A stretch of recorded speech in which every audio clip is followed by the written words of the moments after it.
Hello friends, नमस्कार, good evening. स्वागत है आप सभी का आपके अपने channel triple C by first study पर।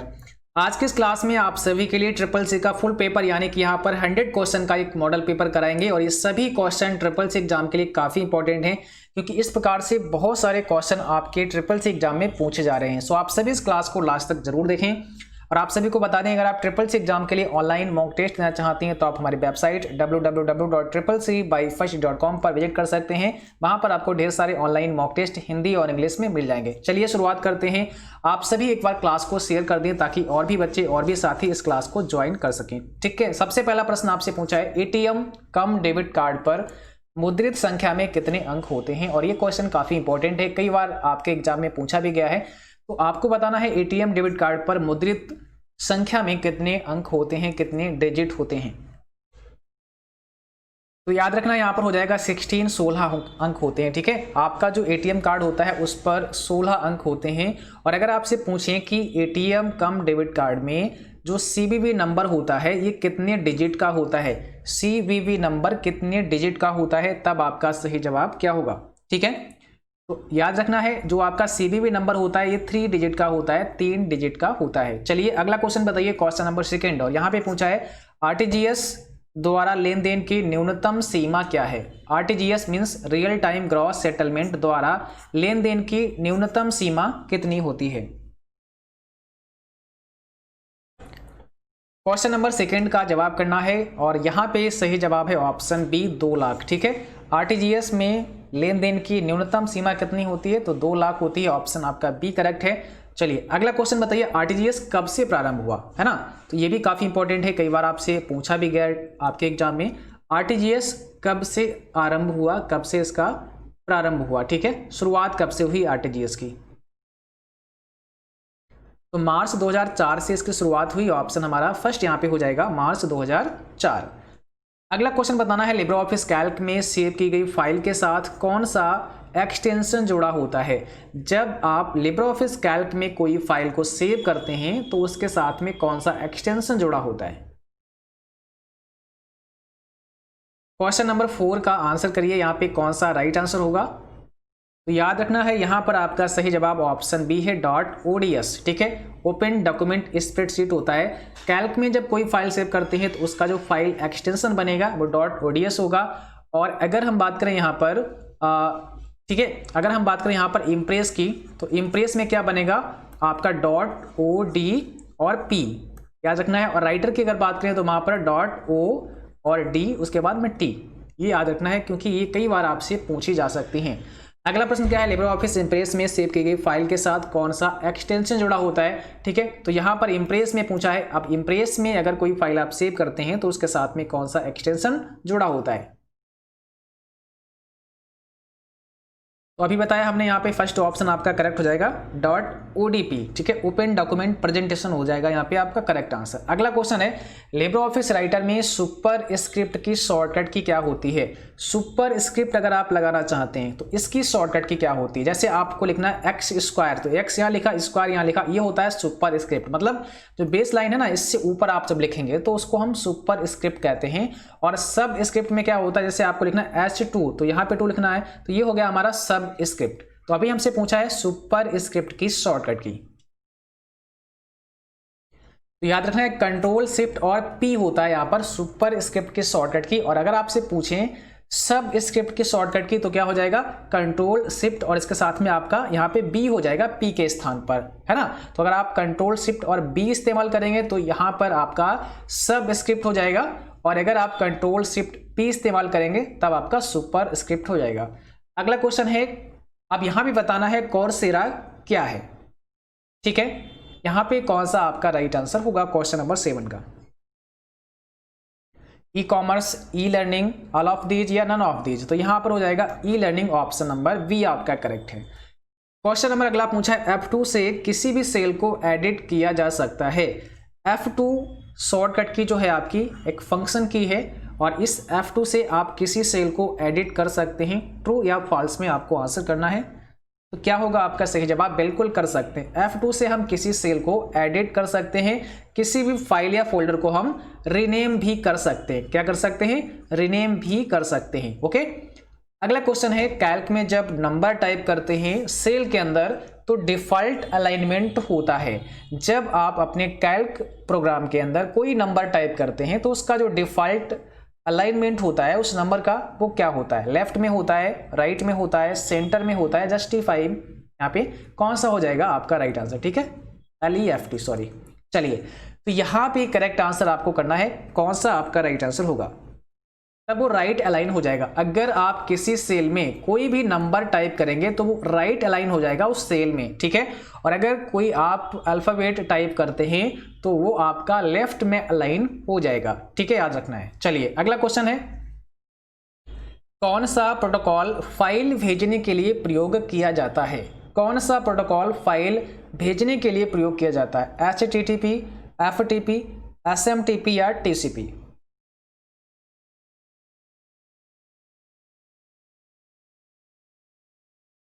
कौन सा प्रोटोकॉल फाइल भेजने के लिए प्रयोग किया जाता है? तो याद रखना यहाँ पर हो जाएगा FTP, फाइल ट्रांसफर प्रोटोकॉल, है ना।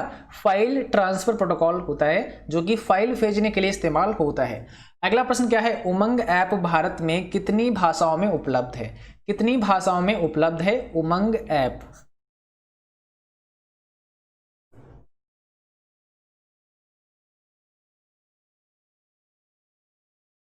यहाँ पे सही जवाब क्या है? ऑप्शन बी है ना। उमंग ऐप जो है उसको हम 13 भाषाओं में इस्तेमाल कर सकते हैं। तो यहाँ पर बी ऑप्शन हमारा करेक्ट है, 13 भाषाओं में उसे हम इस्तेमाल कर सकते हैं। अगला क्वेश्चन पूछा है, उमंग ऐप का फुल फॉर्म क्या होता है? इसका पूरा नाम क्या होता है? उमंग एप्लीकेशन का फुल फॉर्म आपको बताना है।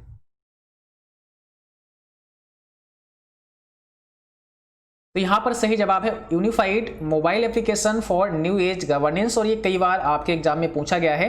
Unified mobile application for new age governance इसका फुल फॉर्म होता है। अगला प्रश्न आपको बताना है, उमंग ऐप में कुल सेंट्रल व स्टेट गवर्नमेंट की कितनी सर्विसेज शामिल हैं? कुल मिलाकर के सेंट्रल प्लस स्टेट दोनों को मिलाकर के कुल कितनी सर्विसेज यहाँ पर शामिल हैं? और आज की क्लास में लास्ट में आप हमें अपना स्कोर जरूर बताएं कि आज आपने इस 100 क्वेश्चन के क्लास में टोटल कितना स्कोर किया है। आप मुझे कमेंट बॉक्स में बाद में जरूर बताएं, ठीक है। तो यहाँ पर आपका सही जवाब क्या होगा? लगभग 1300, ठीक है। यहाँ पर आपका सही जवाब है लगभग 1300। उमंग ऐप में कुल सेंट्रल और स्टेट गवर्नमेंट को मिलाकर के कितनी सर्विसेज हैं? तो लगभग 1300 सर्विसेज हैं। जैसा कि आप देख सकते हैं, आपका यहाँ पे उमंग ऐप का मैंने एक स्क्रीनशॉट लिया है। तो यहाँ पर आप देख सकते हैं, यहाँ पे टोटल जो सर्विसेज हैं आपकी वो हैं 1323, टोटल 1323 सर्विसेज यहाँ पर हैं लगभग। और इसमें जो डिपार्टमेंट की बात करेंगे तो यहाँ पर कितने हैं? 144 डिपार्टमेंट हैं, ठीक है। 144 डिपार्टमेंट हैं, जिसमें कुल सेंट्रल के 68 और स्टेट के 76 यहाँ पे डिपार्टमेंट हैं, ठीक है। तो याद रखना, यहाँ पे कुल जो सर्विसेज हैं वो लगभग 1300 प्लस 1323। अगला क्वेश्चन क्या है यहाँ पे, कुछ वेबसाइट्स के अंतर्गत क्रय और विक्रय करती हैं। कुछ वेबसाइट्स डैश के अंतर्गत क्रय और विक्रय करती हैं, तो किसके अंतर्गत क्रय और विक्रय करती हैं?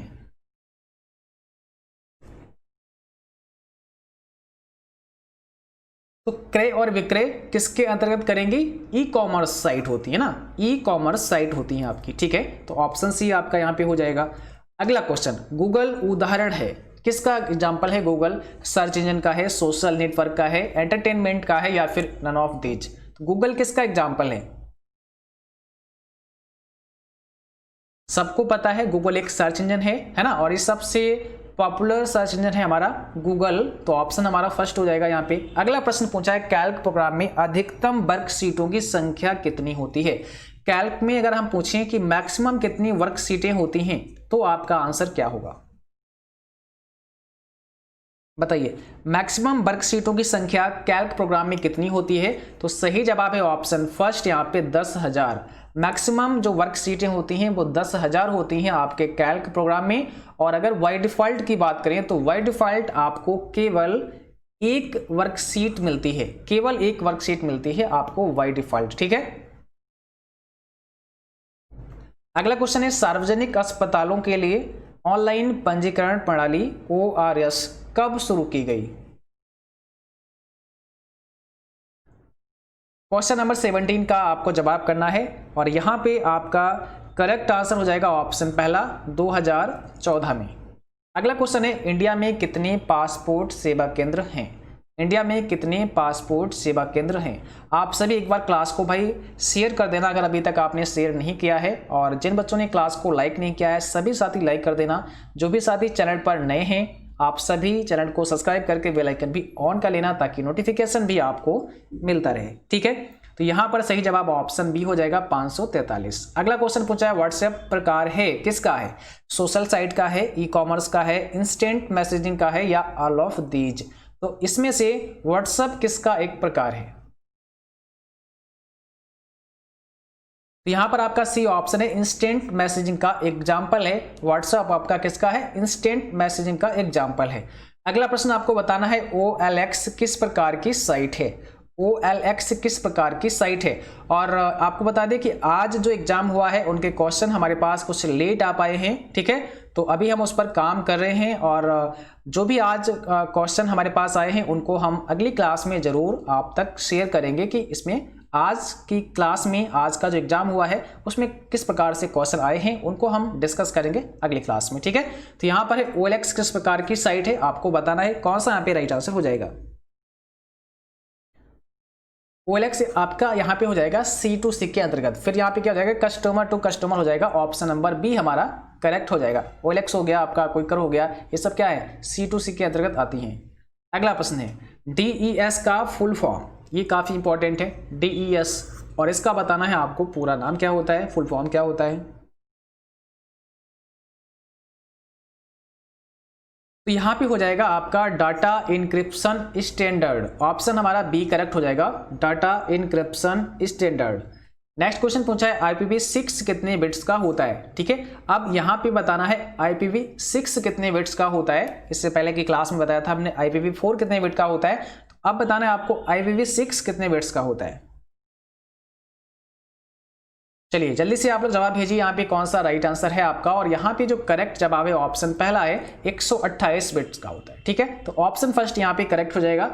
अगला प्रश्न पूछा है क्लाउड कंप्यूटिंग क्या है? डाटा को कंप्यूटर में सेव करना, डाटा को इंटरनेट पर सुरक्षित करना, कंप्यूटर को इंटरनेट से जोड़ना या उपरोक्त में से सभी। तो क्लाउड कंप्यूटिंग निम्न में से क्या है?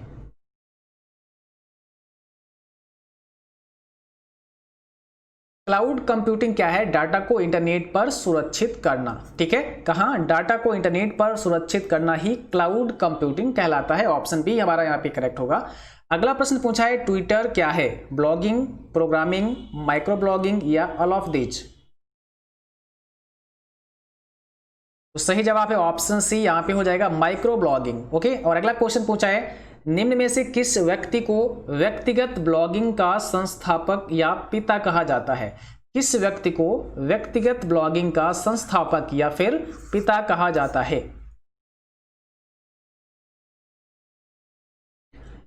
तो सही जवाब है ऑप्शन बी यहाँ पर जस्टिन हेल। अगला क्वेश्चन पूछा है IMEI का पूर्ण रूप क्या होता है, फुल फॉर्म क्या होता है? तो ये भी आपके लिए मोस्ट इंपॉर्टेंट क्वेश्चन है। IMEI का फुल फॉर्म क्या होता है, और ये आज की क्लास में भी क्वेश्चन पूछा गया है, जो हमारे पास बच्चों ने क्वेश्चन सेंड किए हैं। ठीक है, तो आज की क्लास में भी ये प्रश्न पूछा गया है, ध्यान रखना है।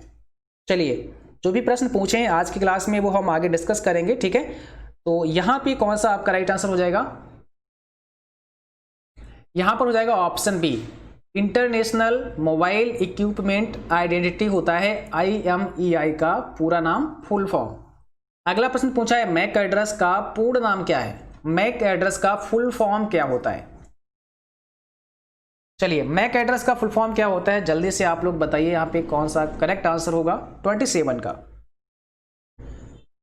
तो यहां पर हो जाएगा ऑप्शन पहला media access control. MAC address का फुल फॉर्म होता है मीडिया एक्सेस कंट्रोल।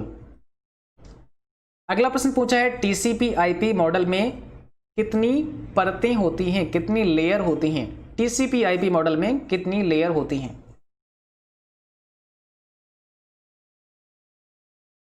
तो 28 में राइट आंसर होगा ऑप्शन बी। ठीक है, यहां पर हो जाएगा 4, ऑप्शन नंबर बी करेक्ट हो जाएगा।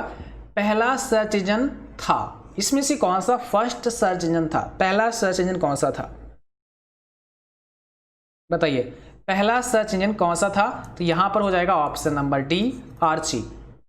और अगला क्वेश्चन आपसे पूछा है ब्लूटूथ में किस प्रकार का नेटवर्क इस्तेमाल किया जाता है? ये भी काफ़ी इंपॉर्टेंट क्वेश्चन है और ट्रिपल सी एग्जाम में कई बार ये पूछा गया क्वेश्चन है। आपको बताना है ब्लूटूथ में किस प्रकार का नेटवर्क इस्तेमाल किया जाता है, पैन, मैन, वैन या लैन। तो यहां पर हो जाएगा पहला ऑप्शन करेक्ट आपका पैन, और ये होता है डब्लू पैन। ठीक है, अगर आपको ऐसा मिलता है डब्लू पैन, ठीक है, तो ध्यान रखना है ये आपका डब्लू पैन होता है, कि वायरलेस पर्सनल एरिया नेटवर्क होता है। क्या होता है? वायरलेस पर्सनल एरिया नेटवर्क होता है। तो यहां पर पैन दिया है तो आप इससे करेक्ट करेंगे ऑप्शन पहला। अगला क्वेश्चन पूछा है आस्क एक वेब ब्राउजर है, ट्रू है कि फॉल्स? आस्क एक वेब ब्राउजर है, क्या है ये? वेब ब्राउजर है या फिर सर्च इंजन है? तो ये हो जाएगा फॉल्स, क्योंकि आस्क क्या है? आस्क एक सर्च इंजन है, ना कि वेब ब्राउजर है। तो ये सर्च इंजन है, इसलिए ऑप्शन यहाँ पे बी हमारा हो जाएगा, ये हो जाएगा फॉल्स। और एक चीज आपको और ध्यान रखनी है, कई बार ये फॉल्स ऑप्शन ऊपर यहाँ दिया होता है और यहाँ पे ट्रू नीचे दिया होता है। ठीक है, तो इसको अच्छे से पढ़ लेना, कई बार धोखा हो जाता है, जिसमें हम लोग क्या करते हैं, फॉल्स ऊपर दिया है और हम ट्रू के भरोसे इसको ठीक कर देते हैं, सही कर देते हैं। तो ऐसा आप थोड़ा देख के करना। ठीक है, तो यहाँ पर हमारा बी ऑप्शन करेक्ट है।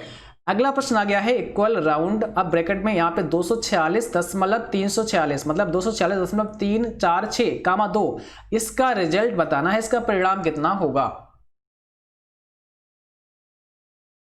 ठीक है, और मुझे उम्मीद है कि जितने बच्चे लाइव देख रहे हैं सभी ने जो हमने एक्सेल के फार्मूले आपको बताए हैं वो देखे होंगे, और अगर किसी ने नहीं देखे हैं तो आप प्लेलिस्ट में जाएंगे, वहां पर लिब्रे ऑफिस नाम से एक प्लेलिस्ट मिलेगा, वहां पर आप एक्सेल के जो इंपॉर्टेंट फार्मूले हैं जो आपके कैल्क के हैं वो सारे डिस्कस किए हैं, आप वहां पे देख सकते हैं। ठीक है, तो वहां पर अच्छे से हमने इनको समझा रखा है।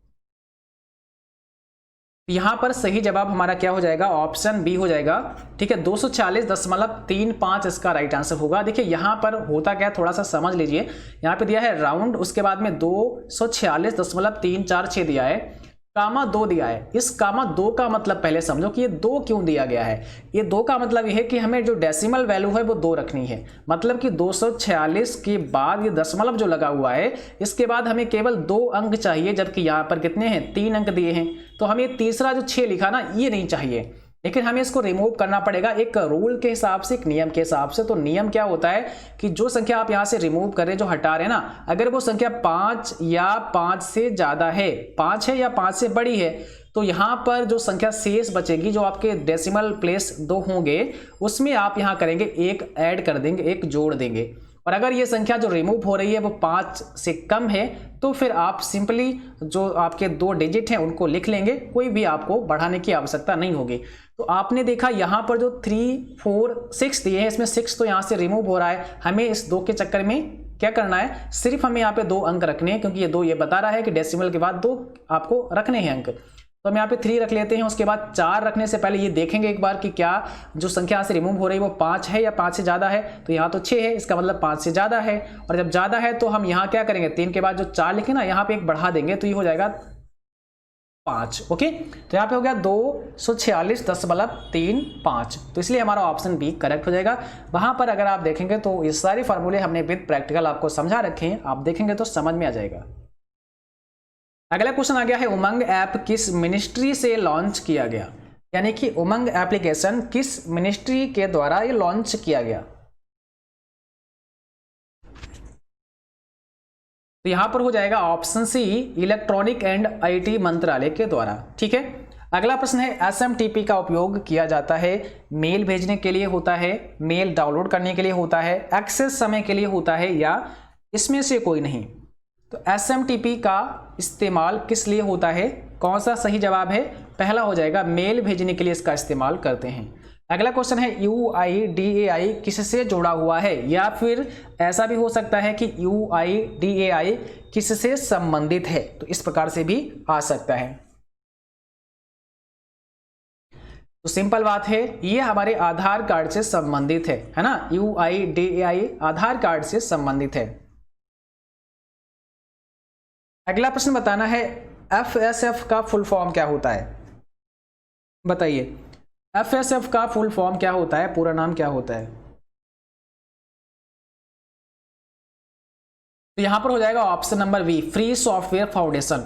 FSF का मतलब है free software foundation, option number B correct है यहाँ पे। और अगला क्वेश्चन पूछा है इंस्टाग्राम किससे संबंधित है। इंस्टाग्राम का संबंध किससे है, ठीक है, फेसबुक, गूगल, माइक्रोसॉफ्ट और यूट्यूब, इसमें से कौन सा आपका राइट आंसर होगा। चलिए इस क्वेश्चन को अच्छे से समझना फिर आप आंसर करना। इंस्टाग्राम किसके समान है, यहाँ पे पूछा है किसके समान है, ठीक है। तो इंस्टाग्राम का जो संबंध है या इंस्टाग्राम जो समान है वो है आपके फेसबुक के समान है, ठीक है। यहाँ पे गूगल दिया है, फिर माइक्रोसॉफ्ट दिया है, फिर आपका यूट्यूब दिया है, तो हमारा जो इंस्टाग्राम है वो फेसबुक के समान है, यानी कि फेसबुक से संबंधित भी आप इसे कह सकते हैं, बोल सकते हैं, ठीक है। फेसबुक भी आपकी एक प्रकार की सोशल शेयरिंग साइट है जहाँ पर आप सोशली एक्टिव रह सकते हैं। उसके बाद में इंस्टाग्राम जो है आपका, ये भी आपका एक सोशल प्लेटफॉर्म है, ठीक है। तो ऑप्शन हमारा यहाँ पे ए करेक्ट हो जाएगा। अगला क्वेश्चन पूछा है इक्वल सीलिंग। अब यहाँ पे पूछा है 97,7 का परिणाम कितना होगा, रिजल्ट कितना आएगा।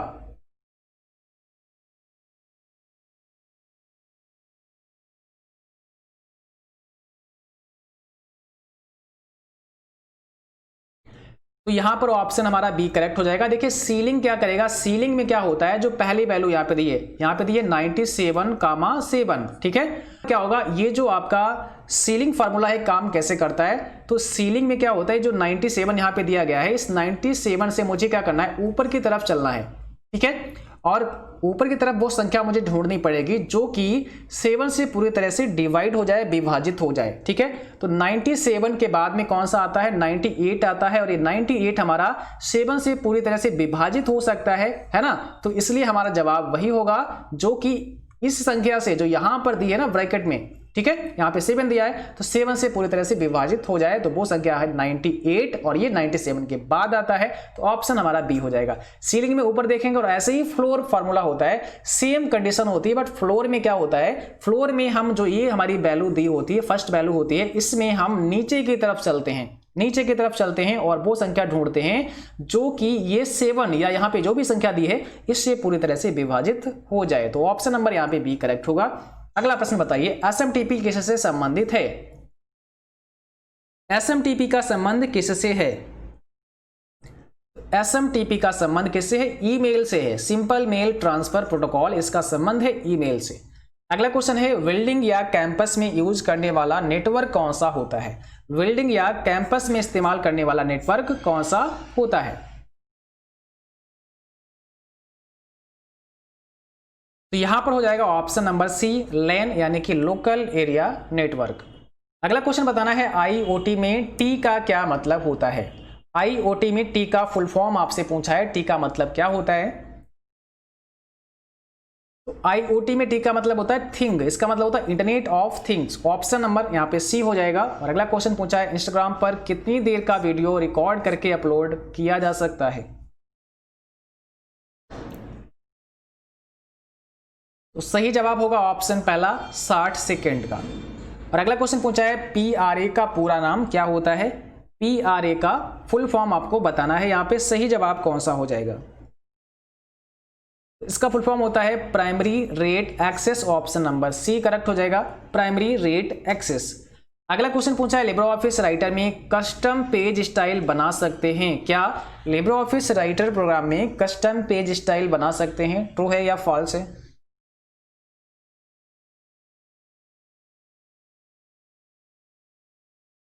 तो बिल्कुल बना सकते हैं, यहाँ पे पहला ऑप्शन हमारा करेक्ट हो जाएगा, ठीक है।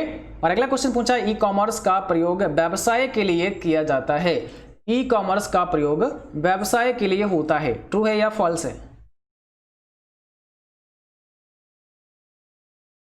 तो बिल्कुल सही है, यहाँ पे फर्स्ट ऑप्शन आपका राइट होगा, ठीक है। और अगला क्वेश्चन पूछा है, क्यूआर कोड में अधिकतम डिजिट होता है, मैक्सिमम कितने डिजिट होते हैं क्यूआर कोड में, मींस क्विक रिस्पॉन्स कोड में।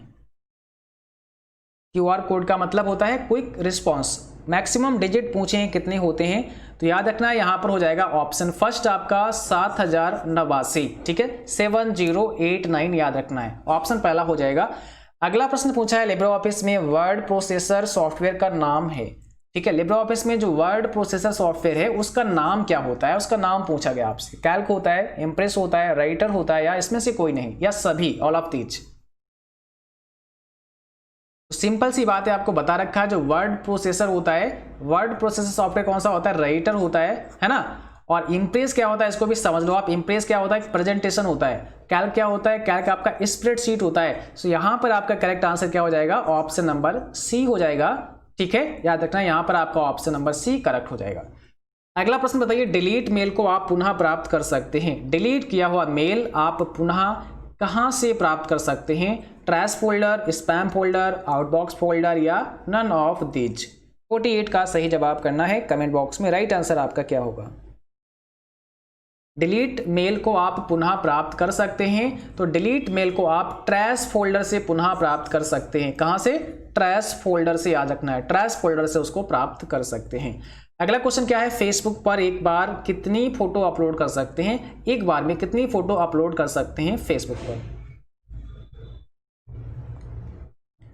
तो यहां पर सही जवाब ऑप्शन सी हो जाएगा 30। और अगला क्वेश्चन पूछा है, सबसे छोटा कंप्यूटर है, सबसे छोटा कंप्यूटर है माइक्रो, मिनी, सुपर कंप्यूटर या नन ऑफ दिस। सबसे छोटा कंप्यूटर यहाँ पे पूछा है और यहाँ पे सही जवाब हो जाएगा माइक्रो। माइक्रो कंप्यूटर सबसे छोटा कंप्यूटर है। इसके बाद में बात करें तो मिनी कंप्यूटर हो जाएगा, और मिनी कंप्यूटर के बाद में मेन फ्रेम कंप्यूटर हो जाएगा, और उसके बाद में फिर आपका सुपर कंप्यूटर हो जाएगा। सुपर कंप्यूटर सबसे बड़ा कंप्यूटर आप बोल सकते हैं। अगला प्रश्न क्या है, वीसीसी की फुल फॉर्म क्या होती है। वीसीसी की फुल फॉर्म क्या होती है। तो यहां पर हो जाएगा blind carbon copy, option B. Blind carbon copy होती है वीसीसी का पूरा नाम, फुल फॉर्म। और अगला क्वेश्चन है, यूपीआई किसके द्वारा विकसित किया गया। यूपीआई किसके द्वारा विकसित किया गया। तो यहां पर सही जवाब है ऑप्शन पहला, एनपीसीआई के द्वारा, national payments corporation of India के द्वारा विकसित किया गया है यूपीआई। और अगला क्वेश्चन पूछा है, लिब्रे ऑफिस राइटर में प्रिंट प्रीव्यू की शॉर्टकट की क्या होती है। अगर आप प्रिंट प्रीव्यू देखना चाहते हैं लिब्रे ऑफिस राइटर में, तो उसके लिए कौन सी शॉर्टकट की आप इस्तेमाल करते हैं। तो यहां पर हो जाएगा ऑप्शन सी, कंट्रोल शिफ्ट और ओ। ठीक है, कंट्रोल शिफ्ट और ओ। अगला प्रश्न पूछा है, आईई का पूरा नाम क्या होता है। अब यहां पे बताना है आईई का फुल फॉर्म क्या होता है 54 में। आईई का फुल फॉर्म होता है Internet Explorer, option number B हो गया है। और यहां पर ये क्वेश्चन भी कई बार आपके एग्जाम में आया हुआ है। ठीक है, अगला प्रश्न पूछा है, निम्न में कौन विश्व का पहला लैपटॉप कंप्यूटर बाजार में लाया। और ये भी क्वेश्चन पूछा गया है, काफी इंपॉर्टेंट है ये क्वेश्चन। कौन विश्व का पहला लैपटॉप कंप्यूटर बाजार में लाया। तो यहां पर हो जाएगा option number B, Epson. Option number B आपका करेक्ट हो जाएगा। और अगला क्वेश्चन है, राइटर में हेडिंग 1 का बाय डिफॉल्ट फॉन्ट साइज क्या होता है। जब राइटर प्रोग्राम में आप हेडिंग 1 अप्लाई करते हैं तो उसका जो फॉन्ट साइज होता है वो क्या होता है। ठीक है, तो यहां पर कौन सा राइट आंसर होगा, ऑप्शन सी 18.2। ठीक है, 18.2 ये होता है राइटर में अगर आप हेडिंग 1 अप्लाई करते हैं तो उसका फॉन्ट का साइज। और अगला क्वेश्चन पूछा है, लिब्रे ऑफिस राइटर में टाइटल का बाय डिफॉल्ट फॉन्ट साइज क्या होता है। अगर आपने जो भी लिखा है उसको टाइटल आप बना देते हैं, ठीक है, तो टाइटल का जो फॉन्ट साइज होगा वो कितना होगा।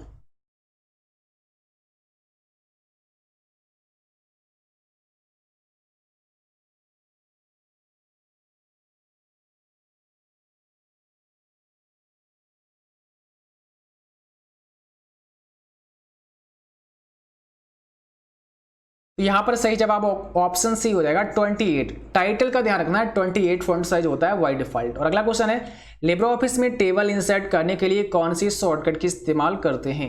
अगर आप टेबल को इंसर्ट करना चाहते हैं लिब्रे ऑफिस में तो कौन सी शॉर्टकट की इस्तेमाल करते हैं। 58 का आपका सही जवाब क्या होगा।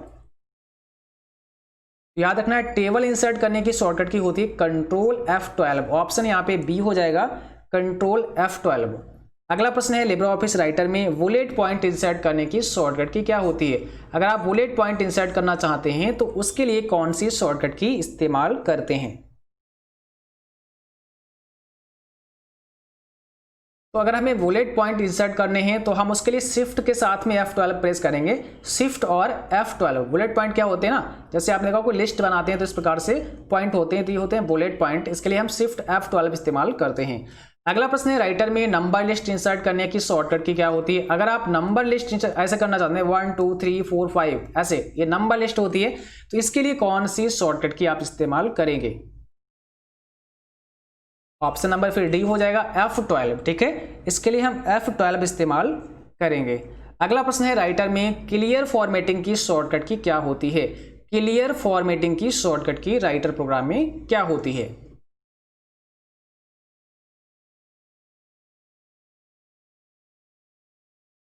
तो यहां पर हो जाएगा ऑप्शन बी कंट्रोल के साथ में M, ठीक है। कंट्रोल के साथ में M प्रेस करना होता है। नेक्स्ट क्वेश्चन में पूछा है राइटर में वर्ड काउंट विकल्प किस मेनू में मिलता है।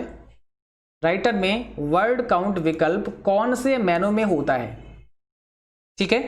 वर्ड काउंट विकल्प कौन से मेनू में होता है, तो याद रखना है ये टूल्स मेनू में होता है। ऑप्शन हमारा यहाँ पे बी करेक्ट हो जाएगा, टूल्स मेनू में मिलता है।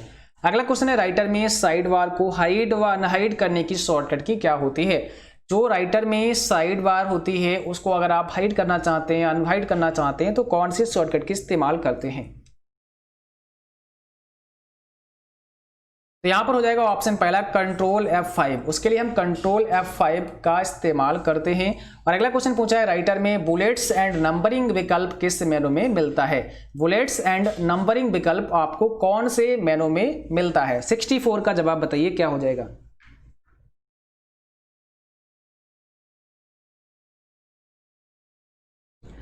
ठीक है, तो यहाँ पे बुलेट्स एंड नंबरिंग का ऑप्शन पूछा है आपको कौन से मेनू में मिलेगा, तो यहाँ पर ध्यान रखना है ऑप्शन बी हो जाएगा, फॉर्मेट मेनू में ये ऑप्शन आपको मिलेगा। अगला क्वेश्चन पूछा है लिब्रे ऑफिस में हेल्प के लिए कौन सी शॉर्टकट की प्रेस करते हैं। हेल्प के लिए कौन सी शॉर्टकट की प्रेस करते हैं। 65 का जवाब बताइए क्या होगा। तो यहाँ पर हो जाएगा ऑप्शन हमारा बी F1 इस्तेमाल करते हैं हेल्प के लिए। नेक्स्ट क्वेश्चन में पूछा है राइटर में प्रिंट प्रीव्यू करने की शॉर्टकट की क्या होती है। प्रिंट प्रीव्यू करने की शॉर्टकट की क्या होती है।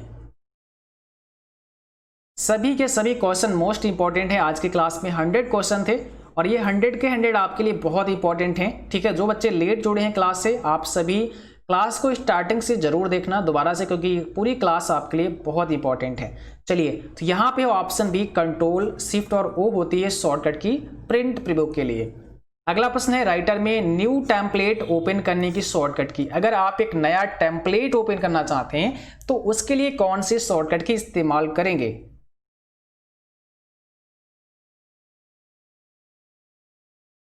तो राइटर में अगर नया टेम्पलेट ओपन करना चाहते हैं उसके लिए हम कंट्रोल शिफ्ट और एन इस्तेमाल करते हैं। कंट्रोल शिफ्ट और एन।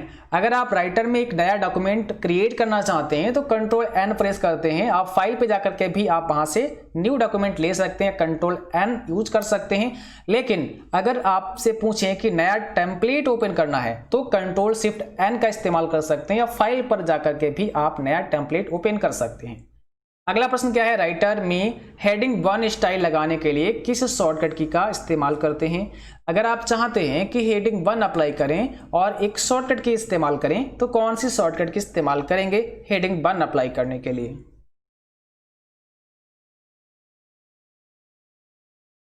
तो यहां पर हो जाएगा ऑप्शन बी कंट्रोल 1। इसके लिए आप कंट्रोल 1 इस्तेमाल करेंगे। पहले आप टेक्स्ट को सेलेक्ट करेंगे और उसके बाद कंट्रोल 1 आपको प्रेस करना पड़ेगा।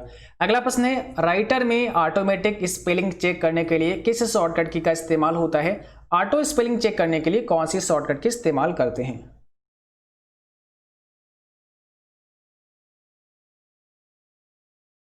तो यहां पर सही जवाब ऑप्शन सी है आपका shift F7। Automatic spell check करने के लिए शिफ्ट F7 का इस्तेमाल होता है।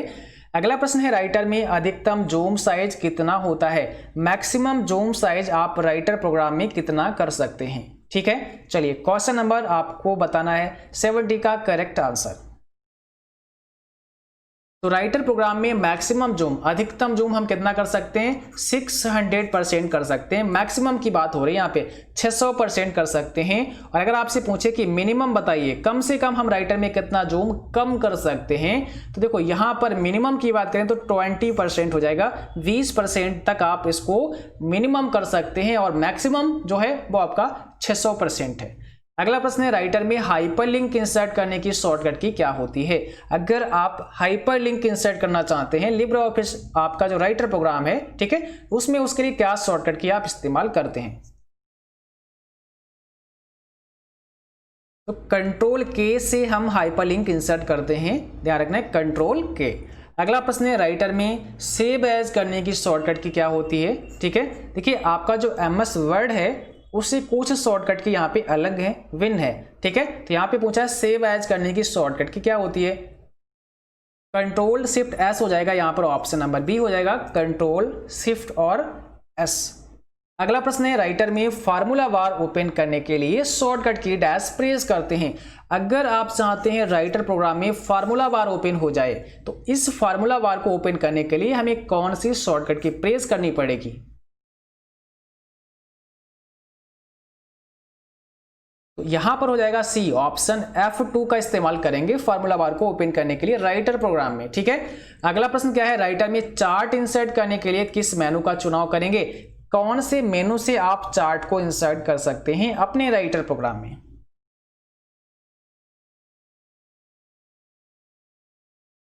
तो यहां पे सही जवाब है ऑप्शन पहला, इंसर्ट। और जहां पर इंसर्ट करने की बात आए तो मोस्टली क्या होता है, इंसर्ट मेनू में ही होता है, ध्यान रखना है, अगर आपको ना पता हो तो। ठीक है, इंसर्ट में ही होता है, तो यहां पर इंसर्ट आपका राइट आंसर होगा। अगला प्रश्न है, राइटर में फुल स्क्रीन करने के लिए शॉर्टकट की प्रेस करेंगे। अगर आप राइटर में फुल स्क्रीन करना चाहते हैं तो उसके लिए कौन से शॉर्टकट की आप यूज करेंगे। ये सभी क्वेश्चन काफी इंपॉर्टेंट है, और फुल स्क्रीन के लिए हमें करना पड़ता है कंट्रोल शिफ्ट जे इस्तेमाल, ऑप्शन हमारा सी हो जाएगा, कंट्रोल शिफ्ट और जे। अगला प्रश्न पूछा है, कैल्क, इंप्रेस और एक्सेल ये सभी स्प्रेडशीट प्रोग्राम हैं, ट्रू है कि फॉल्स।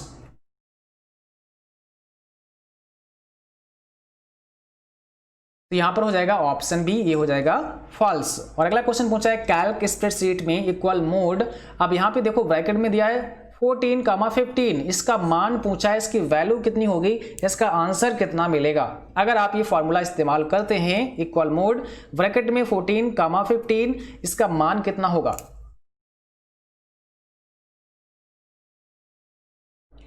देखो मोड क्या करता है, ये रिमाइंडर वैल्यू ज्ञात करके देता है, रिमाइंडर वैल्यू बताता है, लेकिन यहां पर एक चीज देखना है, जब कभी पहली वैल्यू, ठीक है, दूसरी वैल्यू से छोटी हो, जैसे यहाँ पे पहली वैल्यू 14 दी, दूसरी हमारी 15 दी, तो हमेशा रिमाइंडर आपका यही बचेगा। क्या बचेगा, यही रिमाइंडर होगा। तो यहाँ पर सही जवाब हमारा सी हो जाएगा, याद रखना, यहाँ पर हमारा सही जवाब क्या हो जाएगा, सी हो जाएगा, 14, ऑप्शन नंबर सी करेक्ट होगा। अगला प्रश्न क्या पूछा है, जीमेल अटैचमेंट में अधिकतम फाइल साइज 1 GB होता है, जीमेल अटैचमेंट में मैक्सिमम फाइल साइज 1 GB होता है, ट्रू है कि फॉल्स। तो ये हो जाएगा फॉल्स, यहां पर ऑप्शन नंबर वी करेक्ट हो जाएगा, ये फॉल्स हो जाएगा। अगला प्रश्न पूछा है, आर्टिफिशियल इंटेलिजेंस के जनक के रूप में किसे जाना जाता है। आर्टिफिशियल इंटेलिजेंस के जनक के रूप में किसे जाना जाता है। ऑप्शन पहला हो जाएगा जॉन मैकार्थी को, है ना, ऑप्शन पहला हमारा करेक्ट हो जाएगा। अगला प्रश्न पूछा है, वेब डिजाइनिंग में प्रयुक्त होने वाली सबसे आम भाषा कौन सी है। वेब डिजाइनिंग में प्रयुक्त होने वाली सबसे आम भाषा कौन सी है, C++, PHP या HTML।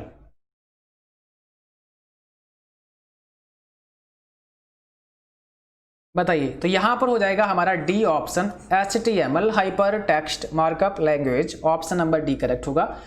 चलिए अगला प्रश्न पूछा है, अब यहां भी बताना है आपको EMIE में कितने डिजिट होते हैं। ठीक है, यहां पे बताइए, देखो यहां पर क्या होगा, IMEI होगा, यहां पर आपका क्या हो जाएगा, IMEI होगा, IM और EI। ठीक है, IMEI में कितने डिजिट होते हैं आपको बताना है।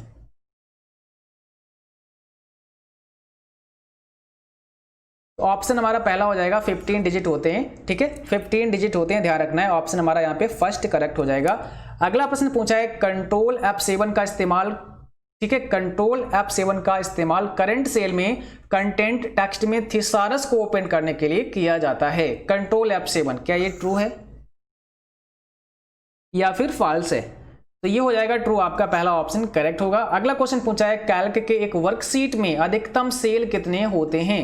कैल्क की एक वर्कशीट की बात की गई है और एक वर्कशीट में मैक्सिमम सेल कितने होते हैं?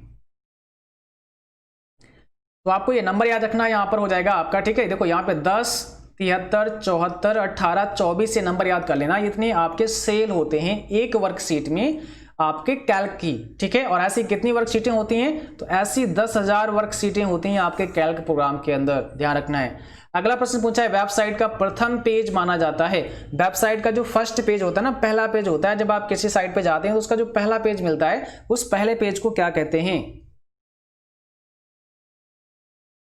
तो उस पहले पेज को हम लोग होम पेज कहते हैं। हमारा यहाँ पे ऑप्शन फर्स्ट हो जाएगा, होम पेज। अगला प्रश्न क्या है WAIS का फुल फॉर्म क्या होता है? WAIS का फुल फॉर्म क्या होता है? तो सही जवाब होगा यहाँ पे पहला, wide area information services. Wide area information services यहाँ पे हमारा करेक्ट आंसर होगा। और अगला क्वेश्चन पूछा है निम्न में कौन सा पहला वेब ब्राउजर के रूप में माना जाता है?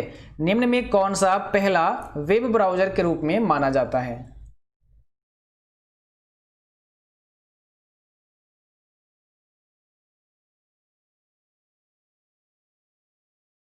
तो यहां पर हमारा सी ऑप्शन करेक्ट हो जाएगा, मोजाइक। ऑप्शन नंबर सी आपका करेक्ट होगा। अगला प्रश्न पूछा है जीमेल में अधिकतम अटैचमेंट फाइल साइज क्या है? मैक्सिमम फाइल साइज क्या है जीमेल में अटैचमेंट की? तो सही जवाब ऑप्शन बी हो जाएगा यहाँ पे 25 MB, याद रखना है 25 MB, ठीक है। अब पूछा है पेटीएम के फाउंडर निम्न में से कौन से हैं? पेटीएम के फाउंडर निम्न में से कौन है? बताइए, पेटीएम के फाउंडर निम्न में से कौन है? तो यहां पर सही जवाब होगा option number B, Vijay Shekhar Sharma. Paytm के फाउंडर हैं विजय शेखर शर्मा, याद रखना है। अगला प्रश्न पूछा है IRCTC न्यू रजिस्ट्रेशन में उपयोगकर्ता का यूजर नेम कितने कैरेक्टर का होना चाहिए? कितने कैरेक्टर का होना चाहिए, ठीक है, बताइए। तो सही जवाब यहाँ पे क्या होगा? 4 से 10 कैरेक्टर का। ऑप्शन हमारा यहाँ पे बी करेक्ट हो जाएगा। अगला प्रश्न पूछा है किसी बीमा में जमा होने वाली किस्त को किस नाम से जाना जाता है? किसी बीमा में जमा होने वाली किस्त को किस नाम से जाना जाता है? टोकन मनी, प्रीमियम, कैश या इंश्योर्ड मनी? किसी बीमा में जमा होने वाली किस्त को किस नाम से जाना जाता है? तो यहाँ पे सही जवाब क्या होगा? ऑप्शन बी हो जाएगा, प्रीमियम के नाम से जानते हैं। किसके नाम से? प्रीमियम के नाम से जानते हैं। अगला प्रश्न क्या है रुपे डेबिट कार्ड किसके द्वारा बनाया गया? रुपे डेबिट कार्ड किसके द्वारा बनाया गया? काफी इंपॉर्टेंट प्रश्न है, जल्दी से आप लोग जवाब करिए। यहां पर हो जाएगा ऑप्शन बी, ध्यान रखना है NPCI के द्वारा, ठीक है। ऑप्शन बी यहां पे करेक्ट हो जाएगा। और अगला प्रश्न पूछा है NEGP का पूरा नाम क्या होता है? NEGP का फुल फॉर्म क्या होता है? NEGP का मतलब होता है national e governance plan. Option हमारा सी हो जाएगा, नेशनल ई गवर्नेंस प्लान, ठीक है। चलिए अगला प्रश्न बताइए, एक छोटा नेटवर्क जो इंटरनेट की सुविधा देता हो और कई कंप्यूटरों का समूह हो उसे क्या कहेंगे? उसे क्या कहेंगे? उसे हम लोग होस्ट के नाम से जानेंगे। ऑप्शन हमारा यहाँ पे पहला हो जाएगा, होस्ट। अगला प्रश्न बताइए, डिजिटल कंप्यूटर वह कंप्यूटर है जो एप्लीकेशन पर निर्भर नहीं है। डिजिटल कंप्यूटर वह कंप्यूटर है जो एप्लीकेशन पर निर्भर नहीं है। क्या होगा इसका जवाब? ट्रू होगा या फॉल्स होगा? बताइए, काफी अच्छा प्रश्न है, आपके लिए बहुत इंपॉर्टेंट है। डिजिटल कंप्यूटर वह कंप्यूटर है जो एप्लीकेशन पर निर्भर नहीं है, तो ये हो जाएगा फॉल्स। ऑप्शन हमारा यहाँ पे बी हो जाएगा, ठीक है। और अगला क्वेश्चन है, जब कंप्यूटर इंटरनेट से जुड़ता है तो यह एड्रेस अस्थायी रूप से बदल जाता है। बताइए, अस्थायी रूप से बदल जाता है किसमें? स्टैटिक आईपी एड्रेस में, डायनेमिक आईपी एड्रेस में, यूनिक आईपी एड्रेस में, या नन ऑफ दीज? याद रखना है ऑप्शन यहाँ पे बी हो जाएगा, डायनेमिक आईपी एड्रेस में। ओके, अगला प्रश्न पूछा है IIS का पूरा नाम क्या होता है? तो आपको बताना है IIS का फुल फॉर्म क्या होता है, पूरा नाम क्या होता है। जल्दी से बताइए, आपका यहाँ पे राइट आंसर क्या होगा?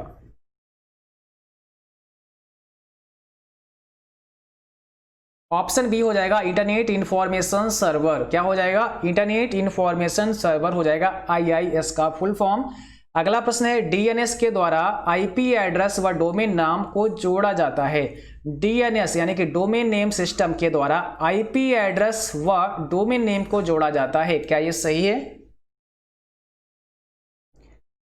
बताइए। DNS के द्वारा IP एड्रेस व डोमेन नेम को जोड़ा जाता है, तो बिल्कुल सही है, हमारा यहाँ पे फर्स्ट ऑप्शन करेक्ट होगा।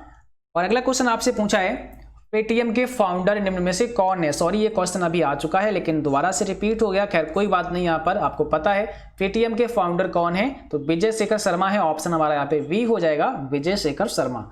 अब बताना है आपको अमेजन के फाउंडर निम्न में से कौन है? बताइए, अमेजन के फाउंडर निम्न में से कौन है? जल्दी से बताइए। क्वेश्चन नंबर 99 का जवाब क्या होगा? तो यहां पर सही जवाब होगा जेफ बेजोस। याद रखना है, जेफ बेजोस ये हैं अमेजन के फाउंडर। अगला प्रश्न है फ्लिपकार्ट कब सामने आया?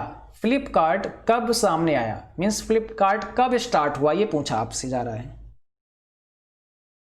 तो यहां पर सही जवाब है ऑप्शन सी 2007 में। ऑप्शन सी हो जाएगा 2007 में। और आज की क्लास बस यहीं तक थी। उम्मीद करता हूं आप सभी को क्लास पसंद आई होगी। क्लास अच्छी लगे उसको लाइक करना, शेयर करना, और जो भी साथी चैनल पर नहीं हो आप लोग सब्सक्राइब करना। और आप सभी लोगों का जब भी एग्जाम हो आप अपने क्वेश्चन हमें मेल कर सकते हैं info.cc@firstdg@gmail.com पर, या फिर मुझे आप इंस्टाग्राम पर भेज सकते हैं, फेसबुक पर भी अपने क्वेश्चन मुझे भेज सकते हैं, या मुझे कमेंट बॉक्स में भी अपने क्वेश्चन भेज सकते हैं। ठीक है, thanks for watching. Thank you. जिनका भी कल एग्जाम है आप सभी को best of luck, all the best. आप सभी का एग्जाम बहुत अच्छा होगा। बस आपको अच्छे से कुछ चीजें इंपॉर्टेंट हैं उनको पढ़ना है, रिविजन करना है और अच्छे से अपना एग्जाम देना है। Thanks for watching. Thank you.